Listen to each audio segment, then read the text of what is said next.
ॐ भगवते वासुदेवाय नमः।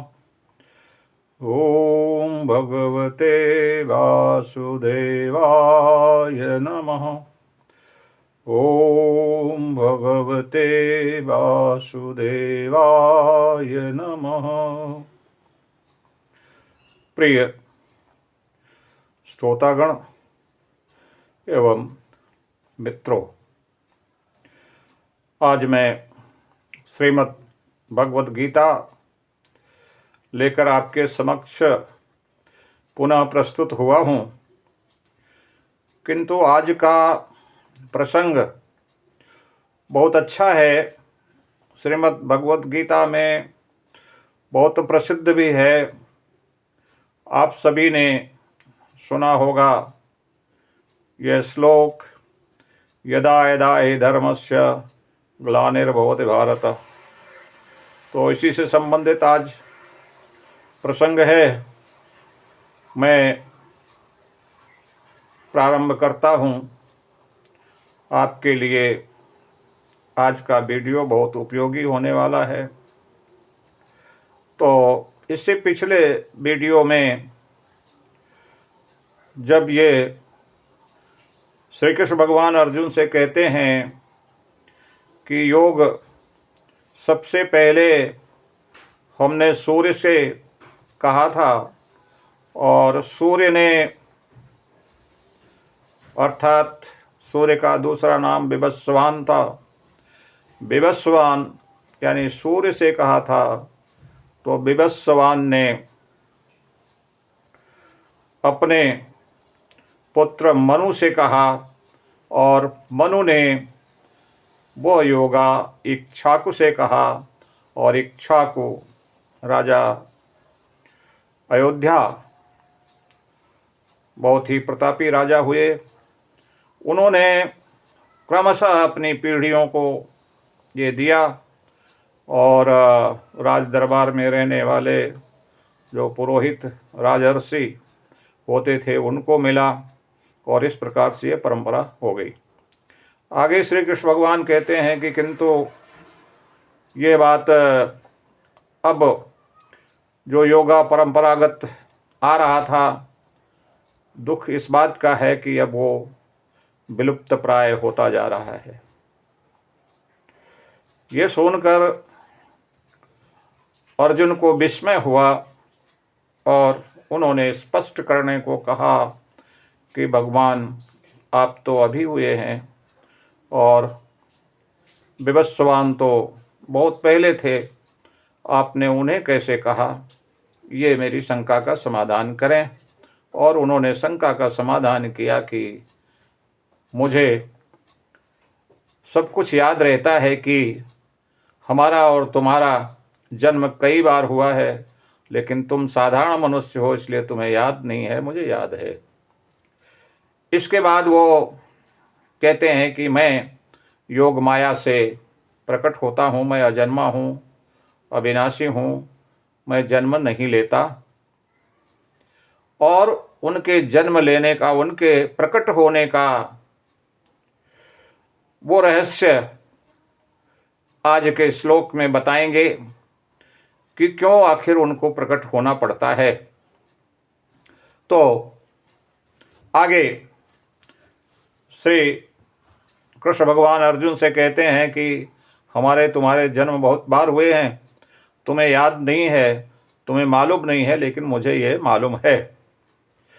आगे इस श्लोक में वो ये कहते हैं कि अजोऽपि सन्नव्ययात्मा भूतानामीश्वरोऽपि सन् प्रकृतिं स्वामधिष्ठाय संभवाम्यात्ममायया।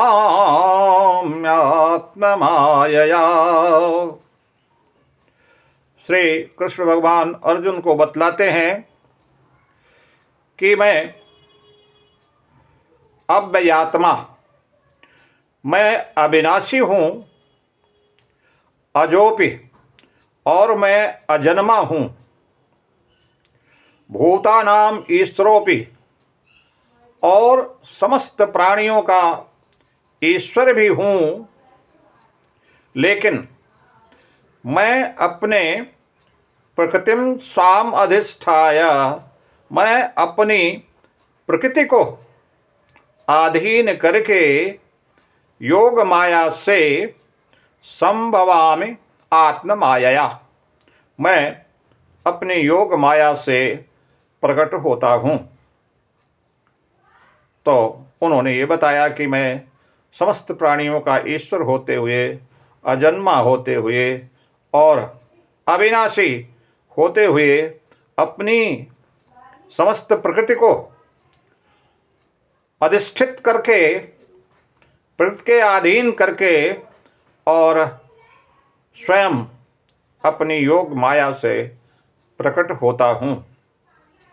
अब यहाँ प्रश्न ये उठता है कि वो प्रकट क्यों होते हैं, उनके प्रकट होने का उद्देश्य क्या होता है और कब कब प्रकट होते हैं। ये एक बात तो निश्चित हो गई कि वो जन्म नहीं लेते, अजन्मा हैं, अजोपि सन, वो अजन्मा हैं और अविनाशी हैं। तो सच्चिदानंद घन परमात्मा कभी योनि से पैदा नहीं होते, किंतु वो प्रकट जरूर होते हैं। अभी आजकल काफ़ी चर्चा चल रही है कि ईश्वर कल्कि के रूप में प्रकट होंगे। तो इस तरह से विभिन्न रूपों में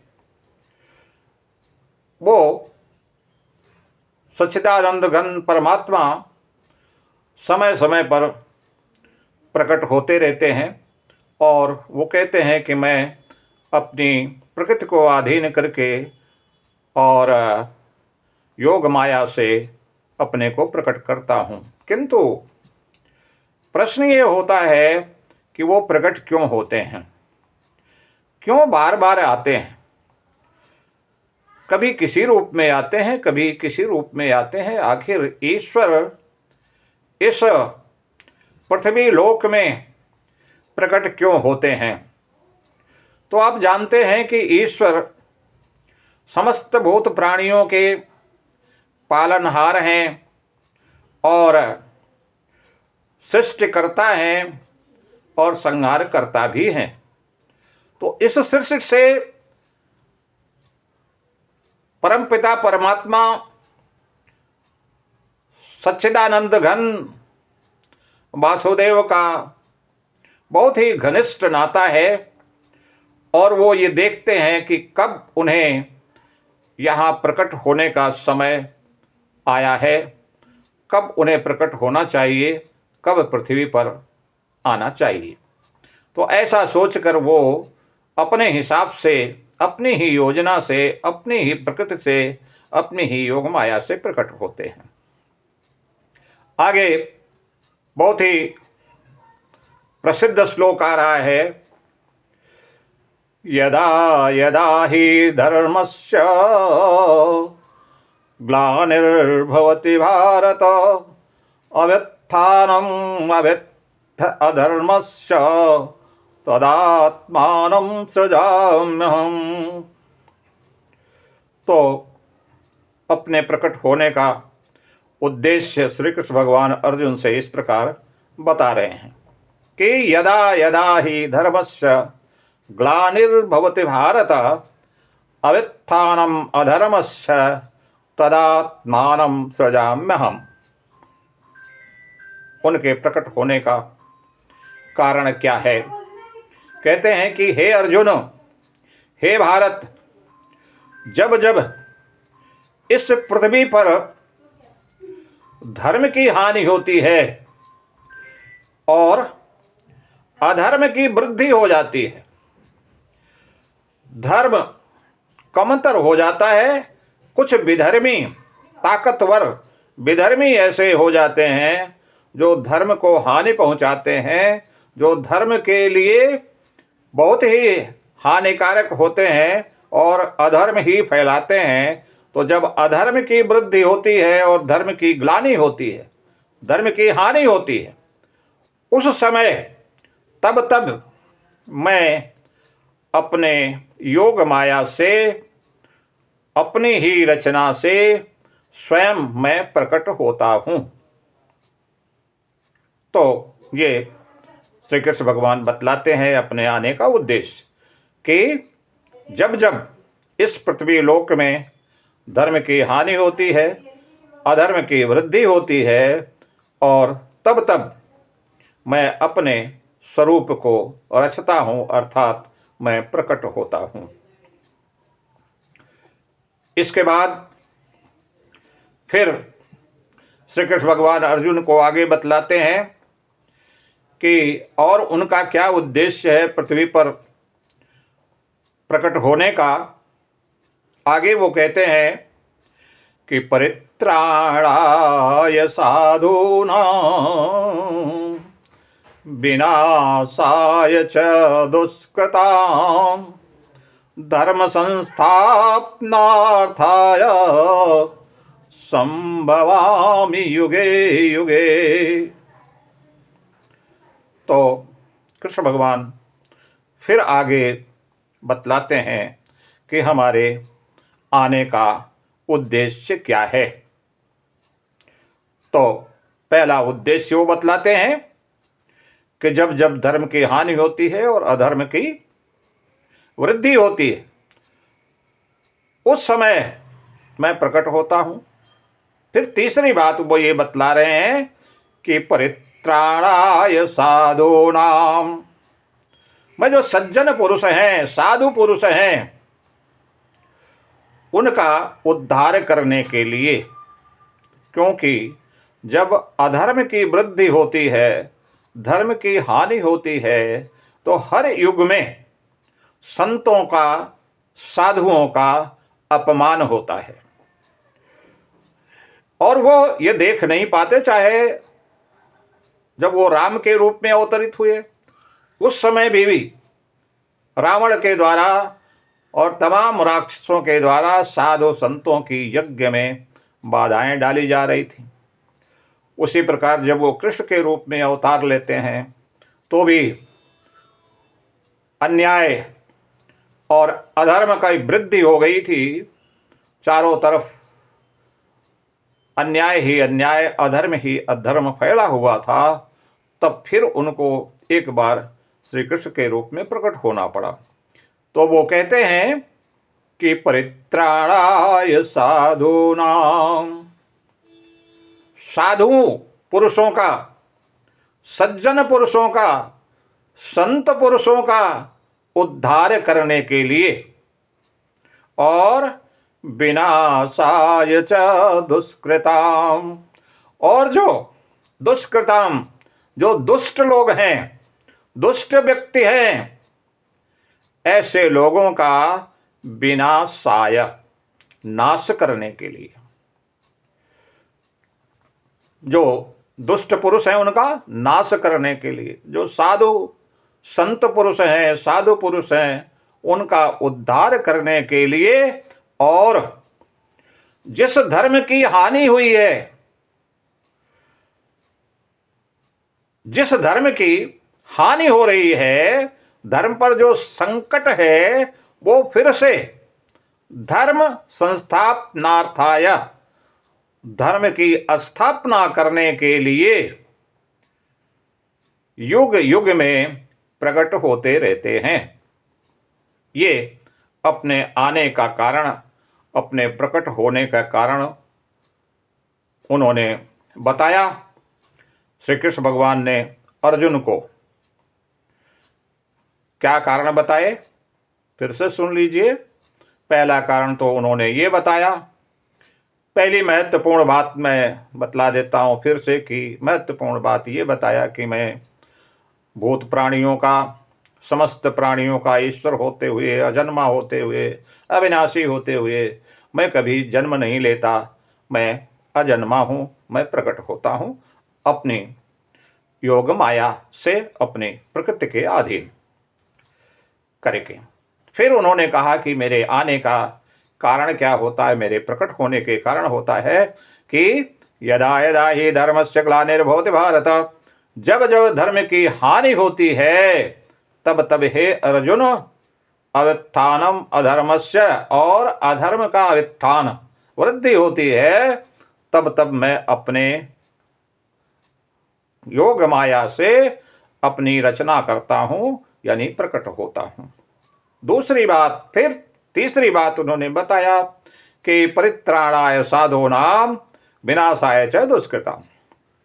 मैं संतों का उद्धार करने के लिए, साधुओं का उद्धार करने के लिए, साधु पुरुषों का उद्धार करने के लिए, और जो दुष्ट हैं उनका विनाश करने के लिए इस पृथ्वी पर युगों युगों तक, विभिन्न युगों में मैं प्रकट होता रहता हूं।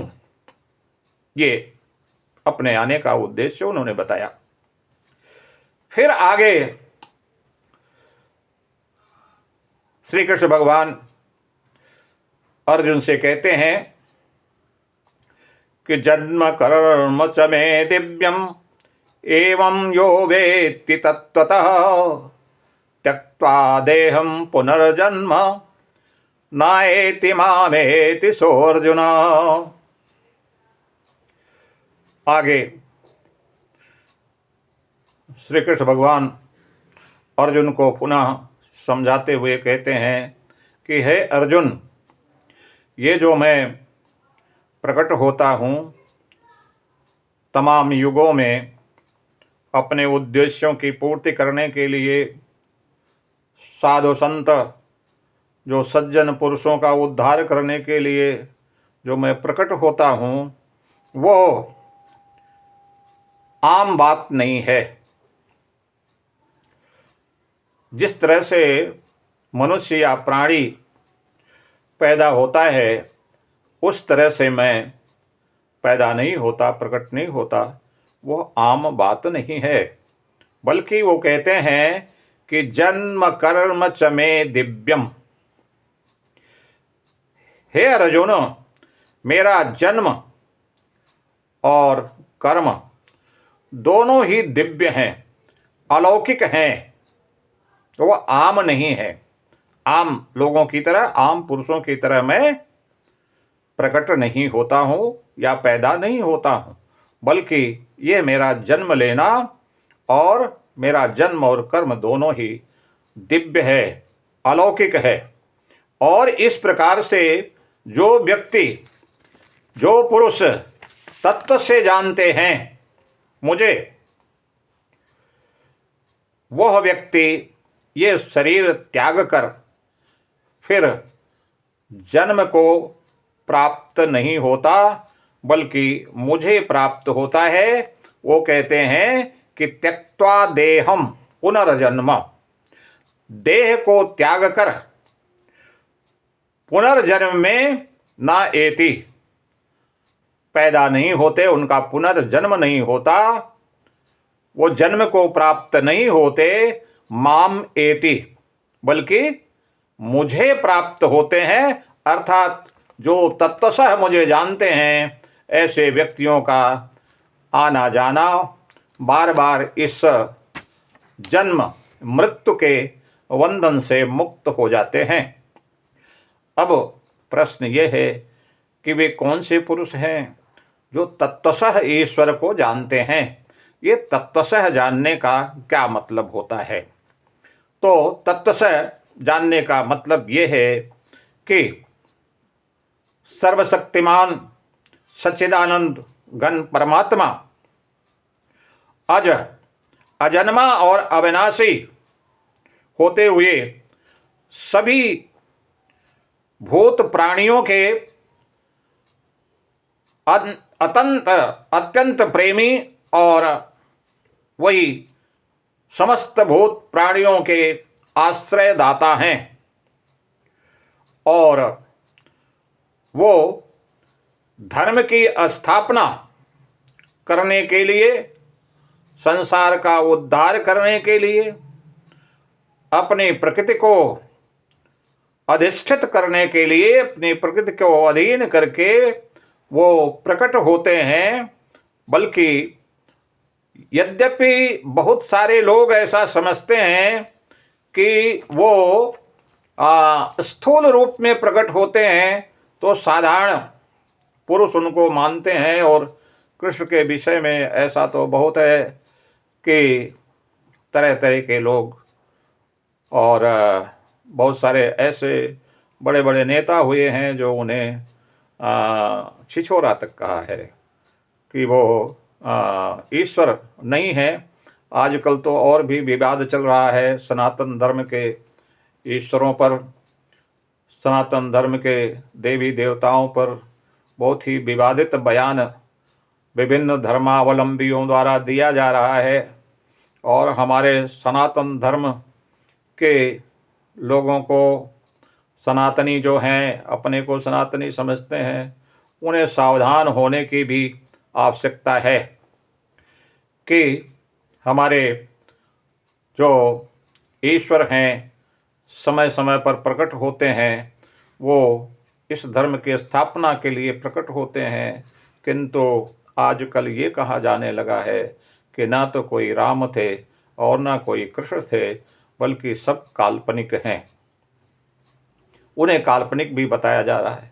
दूसरी तरफ मैं बता चुका हूँ कि श्री कृष्ण के ऐसे ऐसे कुछ कवि हुए हैं, भक्ति काल में कुछ कवि हुए हैं, यहाँ तक कि सूरदास भी उससे अछूते नहीं हैं, जिन्होंने उन्हें एक साधारण मनुष्य मानकर बहुत सारे भजन, बहुत सारी कविताएं उन्होंने लिखा।